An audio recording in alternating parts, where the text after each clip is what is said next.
मुलांच्या डब्याला तसेच नाश्त्यासाठी काय बनवायचं हा सर्वच आई लोकांना प्रश्न पडलेला असतो.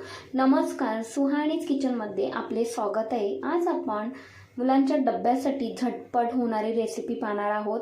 लगेचच रेसिपीला सुरुवात करूया. तर इथे मी 1 वाटी बारीक रवा घेतला आहे. रवा घेताना तुम्ही कोणताही घेऊ शकता, जाड घ्या किंवा बारीक घ्या, कोणताही चालेल. त्याच वाटीने अर्धी वाटी दही घेतले आहे. दही घेताना फ्रेश दही घ्यायचे. जर आंबट दही असेल तर 2 ते 3 चमचे पुरेसे होते. तर दही आंबट नाही आहे त्यामुळे मी अर्धी वाटी घेतले आहे. त्याच वाटीने पाणी घ्यायचं आहे. तर 1 वाटी इथे पाणी घेतले, त्यातलेच अर्धी वाटी पाणी घालून घेतले रव्यामध्ये आणि हे व्यवस्थित चमच्याच्या साहाय्याने एकजीव करून घ्यायचे. आता बॅटर पाहत आहे, थोडेसे घट्टच वाटत आहे, त्यामुळे अजून यामध्ये मी पाण्याचा वापर करते. तर इथे मी पाणी घालून घेतले आहे अजून. तर आपल्याला पूर्ण 1 वाटी पाणी इथे लागणार आहे. तर व्यवस्थित परतला हे एकजीव करून घ्यायचे. तर बॅटरची कन्सिस्टन्सी पाहताय, जास्त घट्टही नाही आणि जास्त पातळही नाही, अशा स्वरूपाचे बॅटर आपले हवे आहे. आता आपले हे बॅटर तयार झाले आहे. यावरती झाकण ठेवूयात आणि हे अर्धा ते 1 तासासाठी बाजूला ठेवूयात. तोपर्यंत भाज्या चिरून घ्यायच्या आहेत, कोणत्या लागणार आहेत त्या. तर इथे मी कोथिंबीर, कढीपत्ता, टोमॅटो, मिरची, कांदा आणि गाजर घेतला आहे. तर तुम्ही तुमच्या आवडीनुसार इथे कोणत्याही भाज्या घेऊ शकता. तर आता आपण लगेचच बॅटरकडे वळूया. तर इथे अर्धा तास मी बॅटर हे भिजण्यासाठी ठेवले होते आणि ते घट्ट झाले आहे.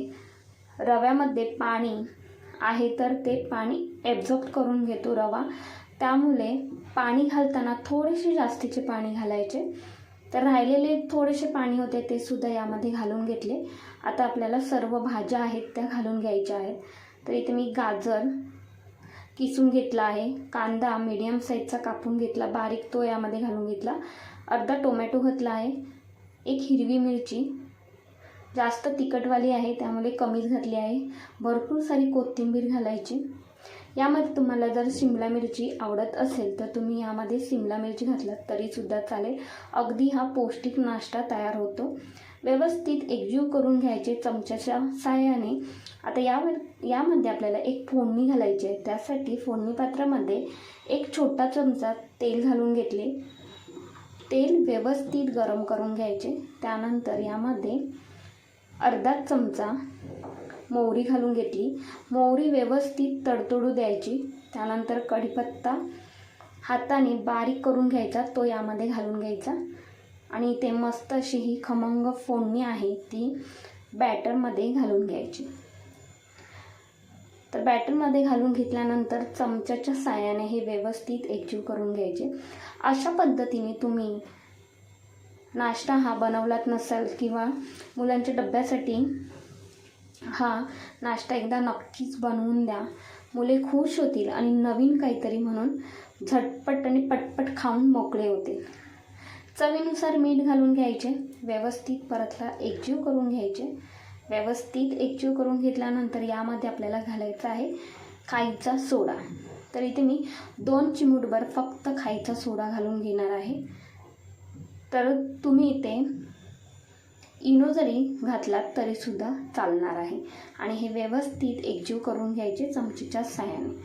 तर आपलं इथे हे व्यवस्थित असे बॅटर तयार झालेले आहे. आता लगेचच बनवून घ्यायचे आहे. त्यासाठी फोडणी पात्रामध्येच इथे मी बनवून घेणार आहे. त्या फोडणी पात्रामध्ये 1 छोटा चमचभर तेल घालून घेतले. तेल घातल्यानंतर अशा पद्धतीने सर्व बाजूने तेल लागले पाहिजे. गॅसचा फ्लेम लोच ठेवायचा आहे. अर्धा चम्मचभर पांढरे तीळ घालून घ्यायचे आणि यामध्ये अर्धी पळी बॅटर घालून घ्यायचे. तर आज आपण पाहतोय बन डोसा. मुले आवडीने खातील आणि वेगवेगळ्या प्रकारे तुम्ही मुलांना नाश्त्याला द्या किंवा शाळेच्या टिफिनला द्या तर मुले अगदी खुश होऊन खातील. तर यावरती झाकण ठेवायचे आणि 2 ते 3 मिनिटांसाठी झाकण ठेवून घेतले. झाकण काढून घेतले. वरून मस्त असे शेकले जाते त्यामुळे झाकण ठेवायचे आणि खालच्या बाजूने क्रिस्पी होईपर्यंत मस्त असे शेकून घ्यायचे. त्यानंतर पलटी करून घेतले आणि दुसऱ्या बाजूने सुद्धा व्यवस्थित हे शेकून घ्यायचे आहे. तर थोडेसे मी तेल सोडून घेते, अर्धा चम्मचभर. अगदी कमी तेलाचा हा नाश्ता आपला तयार होतो आणि चवीला म्हणाल तर एक नंबर लागतो बरं का. तुम्ही पाहताय इथे दिसायला एवढा सुंदर दिसतोय ना, त्यापेक्षा चवीला अप्रतिम लागतो. तर क्रिस्पी होईपर्यंत मस्त असा हा डोसा शेकून घेतला, मस्त दिसतोय पहा. तर अशाच पद्धतीने इथे मी 4 ते 5 डोसे तयार करून घेतले आहेत. तर याला आपण बन डोसा बोलतो. तर अशा पद्धतीने तुम्ही मुलांना नक्कीच टिफिनला द्या, शाळेच्या डब्यासाठी बनवा किंवा संध्याकाळच्या छोट्या भुकेसाठी अशा पद्धतीने बन डोसा बनवून मुलांना द्या.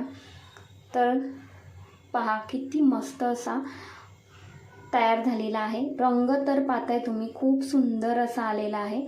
आता हा कशासोबत खायचा, तर तुम्ही हिरव्या चटणीसोबत सुद्धा खाऊ शकता किंवा टोमॅटो केचपसोबत, तसेच तुम्ही हा टोमॅटो चटणीसोबत सुद्धा खाऊ शकता. मस्त असा हा गरमागरम नाश्ता तयार झालेला आहे. तर तुम्हाला ही रेसिपी कशी वाटली ते मला कमेंट्समध्ये नक्कीच कळवा.